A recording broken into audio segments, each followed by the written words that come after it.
আবার আশুলিয়ার মাটি ও মানুষের নেতা, সাবেক সংসদ সদস্য এবং বিএনপি ঘোষিত অত্র এলাকার দানিশ শীষের ভবিষ্যৎ মনোনীত প্রার্থী ডাক্তার দেওয়ান মোহাম্মদ সালাউদ্দিন ভাইকে ওনার মূল্যবান আলোচনা পেশ করার জন্য আমরা অনুরোধ করছি।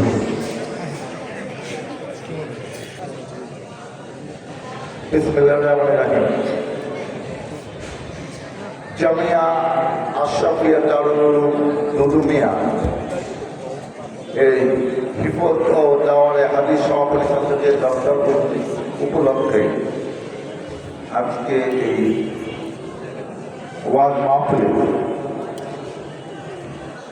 সম্মানিত সভাপতি, উপস্থিত সম্মানিত উলেমা একজন ভাইরা, রাজনৈতিক দলের নেতৃবর্গ, যদি কিছু মনে না করে একটু বসবে না, দেখতে ভালো লাগে। এরা আমার চেহারা দেখবেন, আপনাদের চেহারা দেখবেন, একটু বসে। সবার চেহারাই সুন্দর, আল্লাহ যাকে যেরকম নির্ধারণ করেছে সেই দিকে চেহারা, আমাদেরকে কিছু করার না। উপস্থিত মুসলিম ভাইরা এবং পর্দা আড়ালে যে সকল মা বলে না আমার এই বক্তব্য শুনছেন,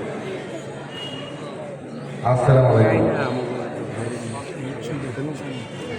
আমার মনে হচ্ছে 5 আগস্ট পরে আমি এখানে এসেছিলাম ওয়াজে, কিন্তু দুইটা কারণে মূলত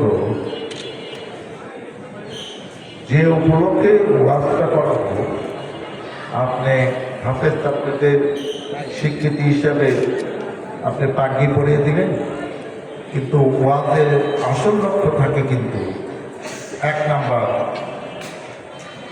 টাকা কালেকশন। একটা বার্ষিক একটা ওয়াজ মাহফিল থেকে কম বেশি একটা টাকা আসে। কেন আসে? এমনি টাকা চাইলে আপনারা দিতে চান না, স্বার্থ আছে তারপরেও দিতে চান না। কিন্তু এইসব বড় বড় হুজুররা, আলেমরা, যাদের প্রতি আপনাদের দুর্বলতা আছে, যারা সুন্দর করে কথা বলতে পারে, যাদেরকে আপনারা বিশ্বাস করেন, যাদের উপর ভরসা আছে যে উনি এত সুন্দরভাবে আপনাদের কথা বলে দিনটা নরম করে, তখন আপনি টাকা দিতে কোনো আপত্তি নেই। আরেকটা হয় যে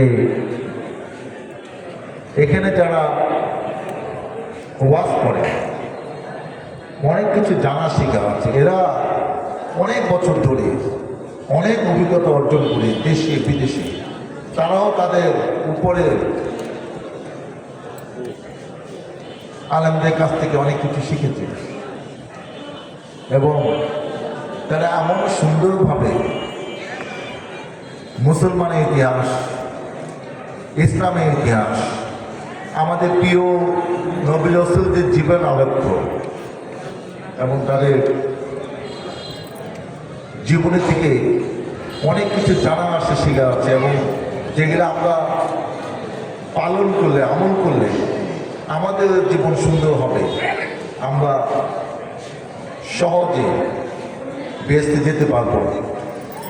সেই সব অনেক ঘটনা তারা জানেন, তারা সেগুলা অবলীলা করেন এবং আরও কিছু ব্যাপার আছে, যেমন ইসলামের 5টি স্তম্ভ, কালেমা, নামাজ, হজ, যাকাত।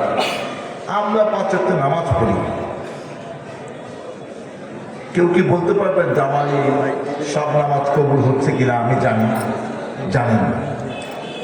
আমরা হেলাফেলা করে জামাতে নামাজ পড়ি না, কিন্তু ইসলামের বিধান আছে যে আপনি জামাতে নামাজ পড়লে 25 গুণ, মতান্তরে 27 গুণ সওয়াব হবে। এবং বলা আছে আপনি গায়ের জন্য না, এই জামাত আপনি মিস করতে পারেন না। গায়ের জন্য কি? আমি ওখানে বিষয়ে গল্প করতেছি, পাশে একটা জামাত হচ্ছে 15 জনের, আমি জামাতের যোগদান করলাম না। আপনার একা একা নামাজ পড়লেন, এই নামাজটা জায়েজ হলো না। আপনি বাসায় বসে বসে 5টা পর্যন্ত ইয়াং ছেলেরা করে, আপনি টিভিতে ইংলিশ মুভি দেখলেন কিংবা অন্য কিছু টিভিতে অনুষ্ঠান দেখলেন, ফজরে আজান দিল, আপনি নামাজের জন্য গেলেন না, নামাজ পড়লেন না, কিন্তু বাসায় পড়লেন, এটা জায়েজ হলো না। তে বিধান আছে, আপনি সেই বিধান মানেন না, তাহলে আপনি কি সত্যিকারের মুসলমান? ধরেন আপনি 7 দিনের জন্য কক্সবাজারে ব্যবসা উদ্দেশ্যে যাচ্ছেন, কিংবা 5 দিনের জন্য পরিবার নিয়ে বেড়াতে গেছেন। বিধান আছে যে আপনি যেহেতু একটা বিশেষ উদ্দেশ্যে যাচ্ছেন, আপনার জন্য কসরের নামাজে একটা ব্যবস্থা ইসলামী বিধান অনুযায়ী করা হয়েছে। সেই কসরের নামাজটা কি? ফরজ নামাজ যেগুলো 4 ওয়াক্ত 4 ওয়াক্ত, জুহুর, আসর, এশা, এগুলো 2 ওয়াক্ত করে করলেই হবে।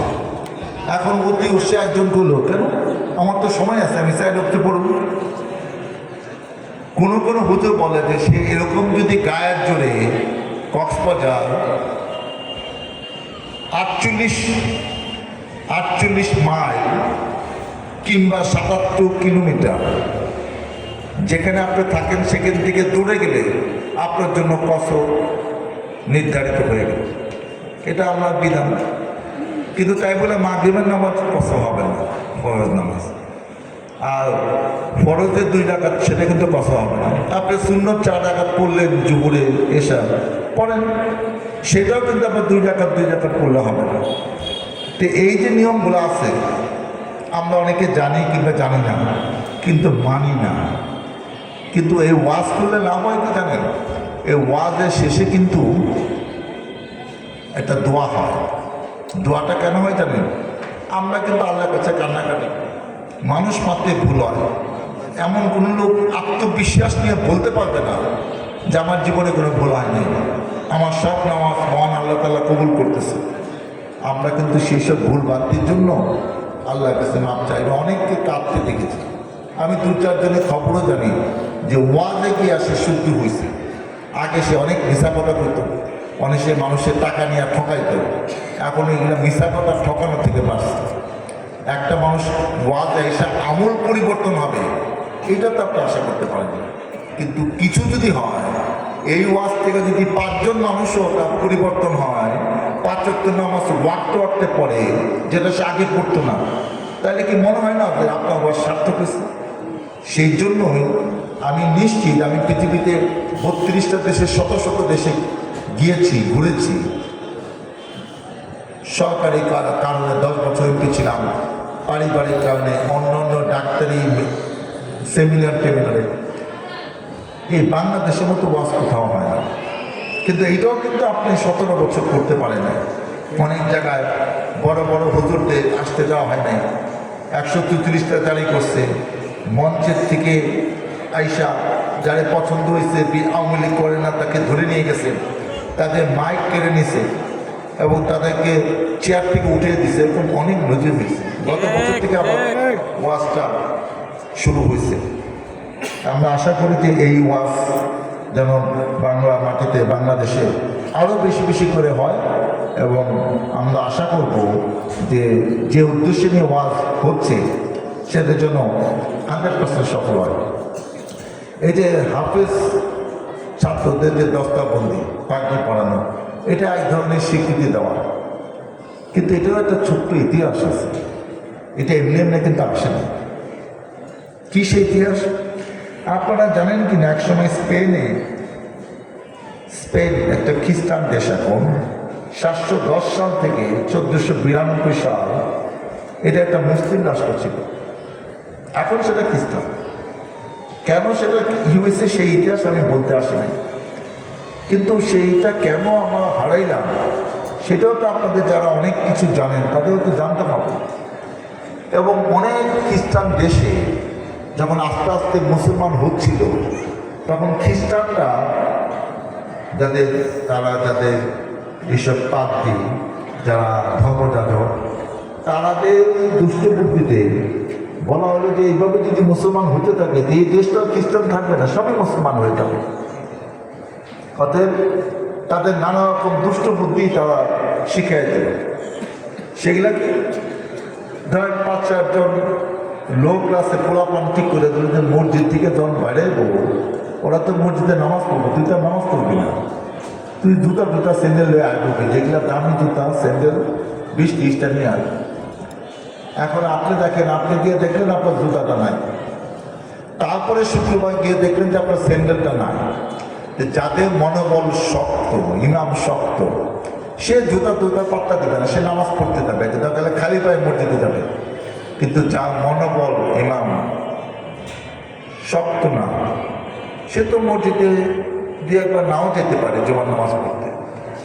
তো এরকম চক্রান্ত হয়েছে যে মসজিদ করতে দেয় নাই, খ্রিস্টান দেশে মসজিদ পারমিশন লাগে, সেটা আটকে রাখছে 1 বছর 2 বছর 6 মাস 3 মাস। তারপরে যে কোরআন শরীফ, এটা তো ছাপাইতে হয়। যে মুসলমানদের তো অনেক জায়গায় পেশ থাকে না, মুসলমান তো আস্তে আস্তে তাদের এইসব পেশ করছে, তে অন্য জায়গা থেকে ছাপাবেন, সেখান থেকে তারা করলো যে আপনি 100 কপি দিচ্ছেন, আমরা 20 কপি বেশি দিতে পারবো না, সরকারের নিষেধ আছে। তা আপনি কি করবেন? আমেরিকায় একটা প্রেস বলতেছে 20 কপি বেশি দিতে পারবো না, জার্মানি একটা প্রেস বলতেছে আপনি 10 কপি দেবো সামনের সপ্তাহে, আর দিতে পারবো না। এটা হলো একটা। আর একটা কি, কোরআন শরীফ অনেক দেশে একসময় পুড়ে দিচ্ছে। আমি 1000 বছর আগের কথা বলতেছি, 1500 বছর। এগুলো হয়েছে যাতে এই মুসলমানরা যেন ঠিক মতো ধর্মচর্চা না করতে পারে, এই মুসলমানরা যেন শান্তিতে থাকতে না পারে, তাদের পবিত্র গ্রন্থ এই দেশে থাকবে না। এটা খ্রিস্টান রাষ্ট্র, ওরা এই দেশে থাকে কেন? সেই সব চক্রান্ত থেকে বাঁচার জন্য তখনকার যারা বড় বড় হুজুর ছিল, আলেম ছিল, তারা সিদ্ধান্ত নিল এই চক্রান্ত তো আল্লাহ গ্রন্থ, পবিত্র গ্রন্থ কোরআন, সেই কোরআন তো এইসব কিছু দুষ্ট লোকের বুদ্ধিতে ধ্বংস হইতে পারে না পৃথিবী থেকে। তখন তারা নিয়ম করে দিল যে আচ্ছা, ওরা ওদের বুদ্ধি করুক, দুষ্ট বুদ্ধি, আমরা কোরআন মুখস্থ করে ফেলবো, ওদের আর টেস্ট লাগবে না। আজকে বাংলাদেশে হাজার হাজার কোরআন হাফিজ হয়েছে এইসব কারণে। এবং আমি নিশ্চিত যে এই যখন কোরআন মুখস্থ শুরু হয়ে গেল, মানে প্রত্যেক মহল্লা, এলাকা, মসজিদ, মাদ্রাসা থেকে যে কোরআন হাফিজ বাইরানো শুরু করলো এই বাচ্চারা, তখন এই কোরআন শরীফ নিয়ে চক্রান্ত বন্ধ হয়েছে। এই মানে এই পবিত্র গ্রন্থটা থাকতে হবে দরকার নাই। এই বাংলাদেশের লক্ষ লক্ষ মানুষ, বাচ্চারা কোরআনে হাফিজ, এইসব চক্রান্ত মোকাবেলা করতে। এইসব কথা তো আমার মুখ থেকে শুনলে আপনারা কিছু বিশ্বাস করবেন, কিছু করবেন না, আস্থা পাবেন না। কিন্তু এই হুজুররা যখন বলবেন তখন তো আপনাদের মনে, দিলে, হৃদয়ে স্পর্শ করবে। সেজন্য ওয়াজ মাহফিল করা খুবই দরকার। ওরা অনেক কাহিনী জানে, এবং মাঝে মাঝে এরকম হয় যদি সত্যি সময় থাকতো আমিও কিছুক্ষণ শুনতাম। কিন্তু এমন সময় ওয়াজ হয়, বিশ্বাস করেন, আমি একদিন 12:30টার সময় এক ওয়াজের বক্তৃতা দিচ্ছি, আমার অনুষ্ঠানটা লাইফে যায়। আমার ওয়াইফ বলে যে আমি কত নেতা দেখছি, তোমার মতো নেতা দেখলাম না। ওই দিন তুমি 5টা ওয়াজে ভাষণ দিচ্ছ, তো মানুষের কাজ নাই, আর 12:30 পর্যন্ত কারো ওয়াজ দেখে। আমি কই দেখো, আমি জানি না মহিলা মানুষ আইতে পারে কিনা, তোমাকে একদিন নিয়ে গেলে দেখতে হবে কারা 12:30 পর্যন্ত শুই না ওয়াজ দেখে, তোমাকে একদিন দেখাবো। যাই হোক, আমি আর কথা বলতে চাই না, আপনার করবেন যে এত কথা বলছে পরে কেউ যে ওনার সাথে তো ডাক্তার নামে মিল আছে, উনিও মাইক ধরলে 1 ঘন্টা আগে ছাড়তে পারে, উনিও ডাক্তার 2 ডাক্তার, কি বুদ্ধি করে এগুলো করে কিনা। তো এখন আমি আসল পাঠে আসছি যে আমি 2 বার 96 সাল 2000-কে এমপি ছিলাম আপনাদের ভোটে, এটা আপনারা জানেন। সে পুরানা কাহিনী বলবো না। এইবার 5ম বারের মতো আমি ধানের শীষ মার্কা পেয়েছি।